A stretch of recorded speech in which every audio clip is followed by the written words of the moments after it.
did this man murder a pregnant woman, behead her boyfriend, and then kill himself. Police say they met on Craigslist for sex. I thought it was only something you watch on the news. And it's just completely horrifying. The Behavior Bureau sounds off. We don't know what trauma was caused because after he was murdered, his head was removed by the suspect.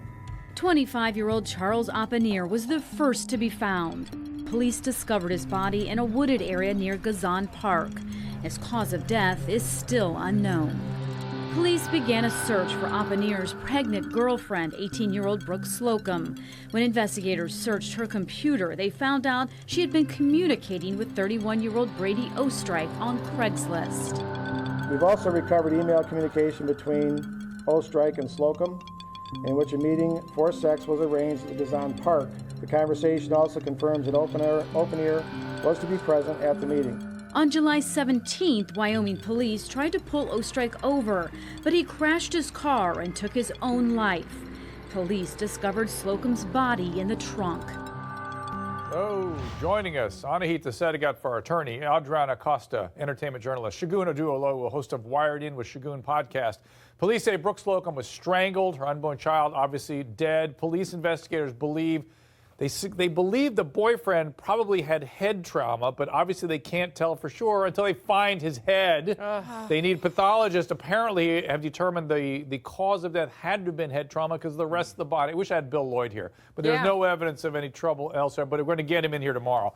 Shagun, let's hear your reaction to this. Well, Dr. Drew, it's a horrific story, and it kind of goes, when you dance with the devil doesn't change, it changes you. And these people went looking for trouble, and that's what bothers me, because I want to grieve, and I really do grieve for the father of this girl and the family that have lost a child and lost the possibility of a grandchild to love. But these two individuals went seeking on Craigslist danger and something strange, and they found danger and something really strange. Let me show you the reported Craigslist ad. It reads in part, I am 18, 5'3", about 120 pounds, still growing. I happen to be 8 months pregnant with a beautiful white Korean baby. I am baby girl. I'm white, petite, short, brown hair, green eyes. Father of my child and I are sort of involved in this weird, open relationship. What is that, Dr. Drew? Yeah. What is that? Like, how is that possible that, I mean, first of all, you're 8 months pregnant, soliciting sex, and your boyfriend's on board with this? I mean, look, I'm not a medical doctor, but oh my gosh, the mental aspect of this is flabbergasting. Dr. Drew, I won't even sell furniture on Craigslist with the fear of who might show up at my front door. No joke. So the fact that she's on there soliciting sex, you're playing with fire. It was a matter of time before something horrific happened, and then, of course, it did. But she's also 18 years old. I mean, listen, at this point, I'm assuming that everybody on Craigslist is a murderer. But Dr. Drew, when I was 18, I rode a bus to a place around 20 minutes away from where I was in college, and my broke ass met somebody off of Craigslist to buy a toaster. And now I cringe at it. And yeah, I wasn't looking for sex, but still, I went to a random person's house to purchase this $4 toaster, and I did this all off of Craigslist. And I think at 18 years old, sometimes you're just a little too naive. And the point is not that Craigslist is to blame. It's that those of us that are parents have to really get on young people. I'm anxious to talk to this woman's dad to hear the message she has for other parents. Now, Sam, you've got more on the suspected killer, including his social profile, right? Yeah, well, he was 31 years old, Dr. Drew, this Brady Ostrike, and he was employed sporadically as a utility linesman. Now, a former girlfriend once filed domestic charges against him, and according to his social profile, which you just mentioned, he was a member of Dungeons & Dragons Adventures of Grand Rapids, Michigan, and he did enjoy dressing in medieval clothing. So Anahita, I mean, Shagun's passing judgment on people with Dungeons & Dragons, people with alternative sex practices. Whatever. But this is really not about that. This is a guy that's a murderer that exploited people who, he looks pretty whacked out in that picture. Okay, well, Dr. Drew, let me just say one thing. Yeah, he is whacked out. I don't think we should be blaming anybody else except this killer. Right. But Shagun is learning a thing or two from me because we actually agree on this point. I mean, why is a girl who is 8 months pregnant looking for a threesome on Craigslist or some sexcapade? And why is her boyfriend on board with this? That is so reckless. And I mean, how many stories do we have to hear about people getting killed off of Craigslist, getting raped, getting hurt? I think these two adults knew what they they were getting into. It's not to blame them, but they should have known better. Anahita, I do think you have to blame a little bit because this is not the first time that she's been soliciting sex online. That's her thing, right? So if you're looking for danger, you're going to find danger. But ultimately, she didn't take a knife and chop off her boyfriend's head. Who did that? Allegedly, the killer. Yeah. So I'm saying we shouldn't blame them, but we should place some responsibility on them. You don't go looking for threesomes on Craigslist. That is the lesson to be learned, Dr. Adriana. Drew. Guys, her father also came out and said that she was seeking love, looking for love, that she didn't have any good relationships in her life. So that is so sad. There was obviously something really traumatic going on in her own life that you should hopefully, Dr. Drew, get to the bottom of with her father. That, and I'll tell you what, I'm always amazed at what women put up with, that men, in order to be in a relationship with a guy, they will put up with some things that they shouldn't be putting up with. I smell that kind of a relationship here because she says it's a weird open relationship. It's not something that she necessarily was excited about. I think she was. I think she was because the police went through some of the emails. She was communicating with this guy online. She was communicating with other guys. I think she liked it. Turns out she had a chronic illness that she thought was going to cut her life short. Her dad is going to tell me about that. Brooke's father is here. He says she deserved better, and we all agree with that for sure.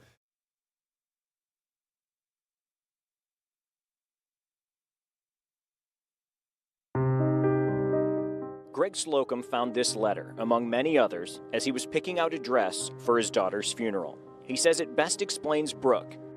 I can do anything if people just let me be who I truly am. She's just done so many wonderful things for other people, so selflessly. As Slocum and his family continue to come to terms with the loss, he says it would mean everything to them if others decided to pay it forward. Nobody is immune to this. It's just completely horrifying. I'm back with Sam with the Behavior Bureau, Kirsten Hagelin, former Miss America founder of the Kirsten Hagelin Foundation, Emily Roberts, psychotherapist, and Wendy Walsh, psychologist, author of 30-Day Love Detox.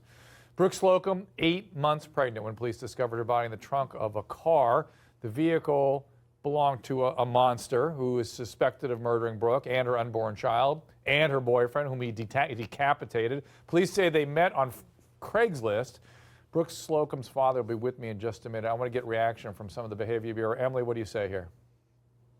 It's tragic. I mean, it's so upsetting to think that this poor baby even, this 8-month-old baby, we're not talking about this. And it's also another example of, I think, stranger danger for the 21st century. You know, we're not teaching kids about this at an earlier age. I think it's so necessary that we do. Right. You know, we used to teach kids about the taking candy from a stranger. This is like taking candy from a stranger in a very sick and different way. Yeah, Kristen, I agree that this is the sort of the park where people might be trolling for young people is now the internet.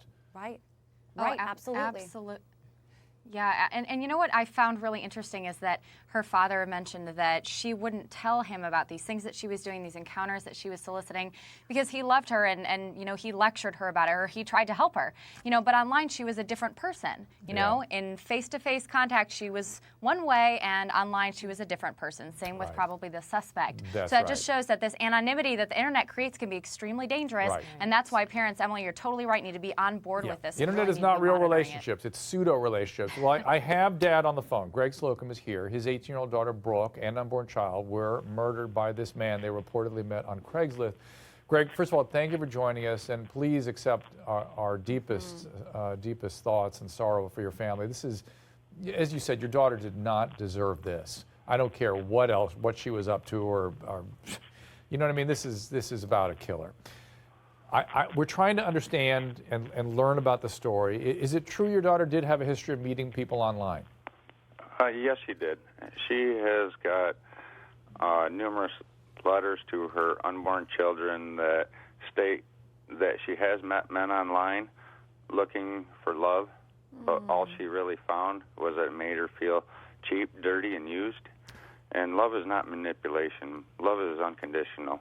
And she realized that, and she didn't want to do it anymore, but she also wants to stay with the man that's the father of her child, and she would do whatever it took to do that, even if it meant sacrificing herself in this sort of manner and All right, ultimately paying the price. So, Wendy, that kind of confirms what I was thinking, that, a lot of women do stuff to stay, they'll do things they're not excited about to stay with a guy. Well, there's a couple pieces here. I mean, I'd like to ask this father, do you really think that she was manipulated by this boyfriend and was even more vulnerable because she was pregnant with, I assume, his child?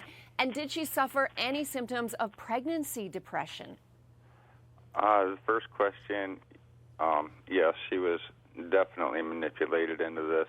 She was a very sweet, honest, naive, and trusting girl. She come from a small town, and then heading into the big city of Grand Rapids, it was a whole new world for her. I tried explaining the dangers of it, and it's like, Dad, I've got it. I'm okay. People aren't like that. And it's like, honey, they are, and you just need to be careful. But the more I lecture, the more she seemed to pull away. Yeah, she's an adult. Now, Greg, I understand your daughter had Ehlers-Danlos, which is a syndrome of basically collagen and connective tissue where your skin can get very elastic, your joints can be hypermobile, and there can even be a syndrome, one of the Ehlers-Danlos syndromes can be associated with fragility of vessels and early death. Is that why she believed her life was going to be cut short? Yes, she did. She was really thinking that she would never have a child, and she wanted nothing more in this world. Because of the Ehlers-Danlos. Hang on, but Yes. Ehlers-Danlos is mostly benign. Couldn't anybody sort of educate her about that? Yes, we did. But she was just over-worried about the situation. She had a feeling that something was going to happen. She talked a lot about death to a lot of different people. Oh, my. And she wrote a lot about it. And Greg, you were involved in the search, is that right? That is correct. I'd do anything possible to bring my baby home safe. And as a father, I did everything I could, raising her, educating her, and all the way to the end, looking for her.